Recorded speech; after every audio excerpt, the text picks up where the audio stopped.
All right, so let's dive into ninjas and samurai.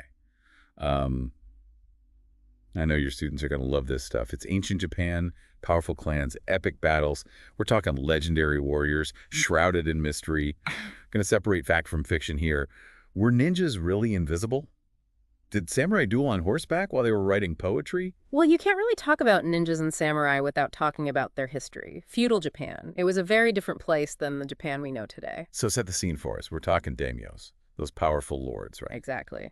This was a time when arable land, that's land you can farm on, was really scarce. And that scarcity led to a lot of conflict between these different clans, each one wanting control and resources. So less about huge empires and more about these clans fighting for every inch of fertile ground. Yeah, that's it. And that's where the samurai come in. They were the elite warriors, the backbone of a daimyo's power. They were bound by Bushido, a really strict code of conduct that prized honor, loyalty, courage, and discipline above everything else. So we're talking a life dedicated to your lord, almost like a knight's code of chivalry. Yeah, it's a good comparison. A samurai's life was completely wrapped up in their duty to their daimyo.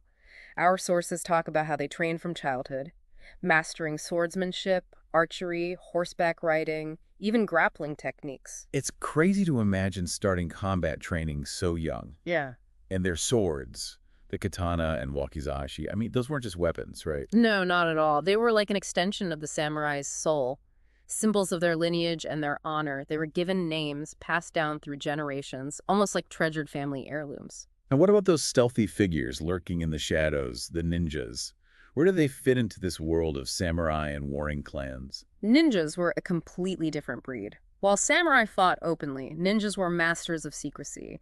They were spies, saboteurs, and assassins. Think of them as the ultimate secret weapon, often used by the same daimyos who commanded the samurai armies. So we have these two warrior classes, both serving these powerful lords, but operating in totally different ways. The samurai, bound by honor and tradition, fighting in open battle. And then the ninjas, these mysterious figures working in secrecy, almost like shadows. Yeah, and both were shaped by this tumultuous landscape, feudal Japan. They represent two sides of the same coin, each one essential to a daimyo's power and survival. I bet your students love this. It's like something out of a history book and an action movie all rolled into one. And just like in those action movies, ninjas had this whole arsenal of cool tools and tricks. We're talking about the throwing stars, right? Yeah. The shuriken. And what about those blowguns disguised as flutes? Exactly.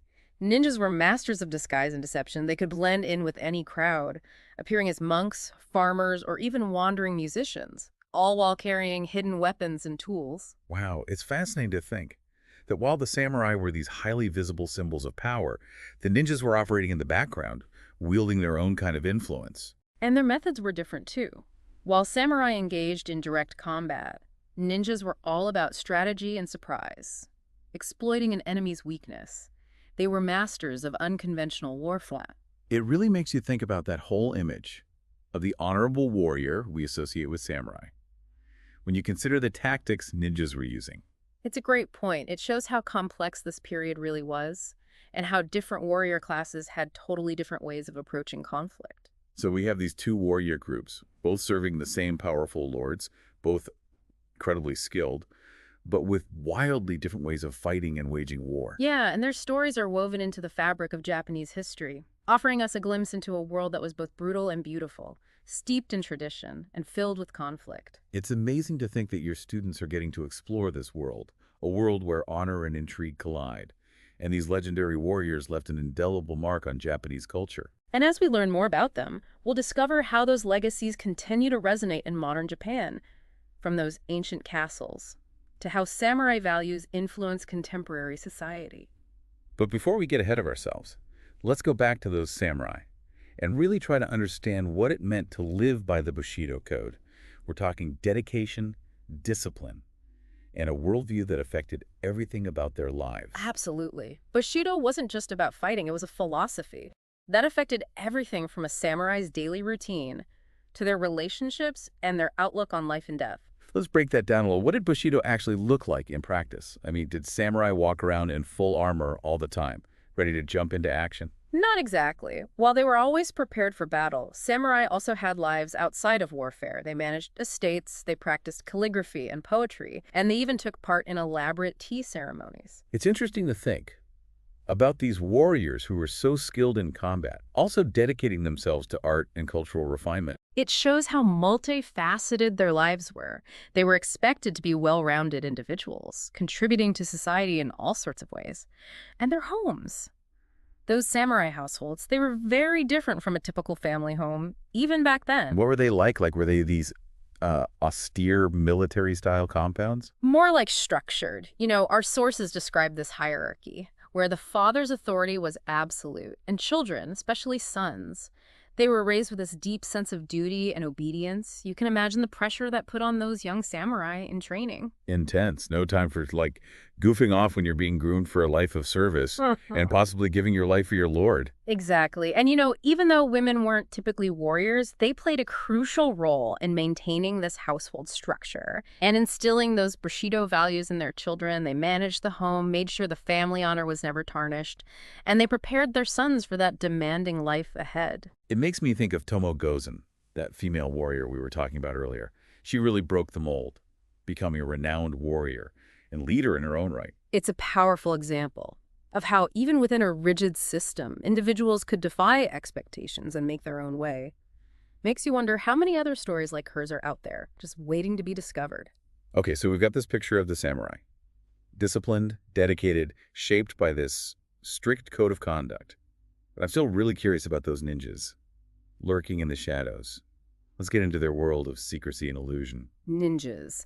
They were masters of deception. They used these tools and techniques that were both ingenious and diverse. It's fascinating how they adapted everyday objects for covert purposes. Yeah, like those casa hats that could hide their faces, or the shakuhachi flutes that doubled as blowguns. Sounds like something out of a spy movie. Right, and their disguises were just as effective. They could blend into any crowd, appearing as monks, merchants, entertainers, you name it. It made them almost impossible to track, let alone apprehend. Did that lack of a formal code, like Bushido, make them more ruthless or unpredictable in battle? It definitely made them a force to be reckoned with, unlike the samurai who fought openly. Ninjas were all about surprise and agility. Instead of facing your enemy head-on, you strike from the shadows, target their weaknesses, and vanish before they even know what hit them. Their approach sounds so different from the samurais, Yeah. with their emphasis on honor and direct confrontation. Yeah. They were masters of unconventional warfare, using their environment and tools for maximum impact. They were often outnumbered and outgunned, so they had to rely on cunning and adaptability to survive. It really makes you question what it means to be a warrior. It's not just about strength and skill with a sword, Right. but about strategy, deception, and knowing how to use your opponent's weaknesses against them. Exactly. It shows the complexities of warfare in feudal Japan. You have these open battles with samurai clashing in the fields, and then you have this hidden world of espionage, sabotage, and covert ops happening in the background. And it's the ninjas operating in that hidden world, wielding their own unique brand of power and influence. It really is a testament to their skill and ingenuity, that they could operate so effectively in that shadowy realm. Imagine the mental toughness and discipline it took to live that life, always on guard, always thinking several steps ahead. Wow, that's incredible. Their lives must have been full of constant danger and intrigue. But eventually, even the most skilled warriors, whether samurai or ninja, they faced a changing world. What led to their decline? Well, as Japan moved away from feudalism and towards modernization, the need for traditional warriors just diminished. The once powerful daimyos lost their influence, and the social structures that supported the samurai way of life started to fall apart. That's something we see all the time in history, right? As societies evolve, the roles of warriors often change or become obsolete. Exactly. And for the samurai, this meant coming to terms with a new reality, one where their swords weren't symbols of power and prestige anymore. In 1876, they were even banned from carrying their swords, a clear sign that their era was over. Wow, those once sacred symbols of their status, now outlawed. That must have been devastating to their identity and purpose. It was a major turning point, not just for the samurai, but for Japan as a whole.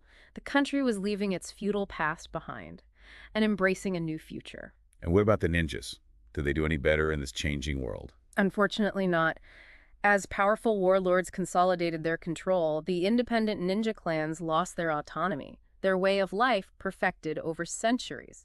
started to fade as they were absorbed into more conventional military structures. It's a reminder that even the most secretive and adaptable warriors, they're still subject to the forces of history. Yeah, it's a poignant end to a fascinating chapter in Japanese history. But their stories don't just disappear. It's amazing to think that even though the age of samurai and ninjas is over, their legacy is still so strong in Japan today. That's true. Their stories are woven into the fabric of the nation, influencing everything from architecture to pop culture. Speaking of architecture, I can't help but think about those incredible castles, like Himeji Castle. They stand as these testaments to the power and artistry of that era. I know, right? Imagine walking through those courtyards and those towering gates, picturing the samurai going about their daily routines. It's like this tangible link to the past, a way to connect with those who came before us. And it's not just the buildings, right? The Bushido values, honor, loyalty, discipline, they're still around in Japanese society today. Definitely. You know, that dedication and work ethic, so important for a samurai. They're seen as valuable qualities now in many professions. And that sense of loyalty, whether to your family, company, or community, it's still a big part of Japanese culture.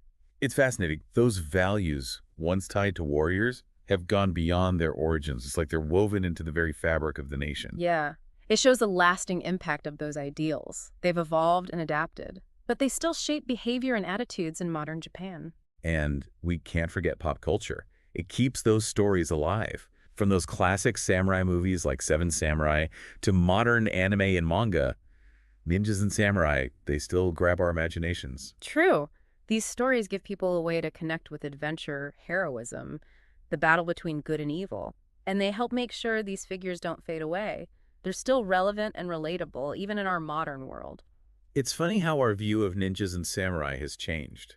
Back in feudal Japan, ninjas were seen as shadowy figures, almost criminals, breaking the law. Right, they weren't held to the same code of honor as samurai, so people were suspicious of them, even afraid. But now, there's this romantic idea about their skills and stealth. Yeah, it's like they've become these folk heroes, these cunning figures who broke the rules and defied convention. And there's something appealing about that, especially today when we often feel trapped by all these rules and regulations.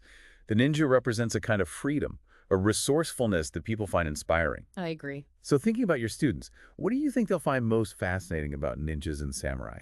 I think they'll be drawn to the contrast between them. The samurai, with their strict code of honor focused on open combat, and the ninjas, all about secrecy, masters of deception, and unconventional warfare. It's a dynamic that's full of intrigue and excitement. And that historical context, that's important too, right? Understanding how those warriors were shaped by feudal Japan, a world with limited resources and constant power struggles. Absolutely. It reminds us that these weren't just characters in a story. They were real people living in a totally different time.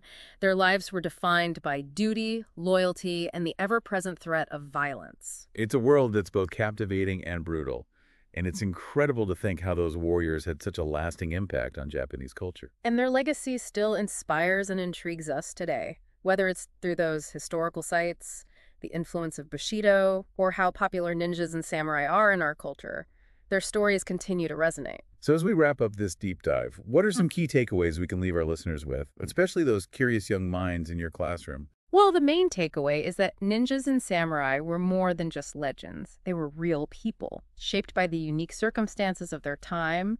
They represent values and skills that, while rooted in history, still resonate with us today. And although their time has passed, their stories remind us of human resilience, our ability to adapt, and the enduring appeal of those who challenge the norm. Yeah, and who knows, maybe there's a bit of the samurai or the ninja in all of us. A desire to excel, to face challenges head on, to find creative ways to overcome life's obstacles. I love that. A great thought to end on. To everyone listening, especially those of you studying Japan, I encourage you to explore further. Dive into the history books, watch those classic samurai movies, maybe even try a martial art. There's a world of amazing stories and insights waiting to be discovered. Thanks for joining us on this deep dive.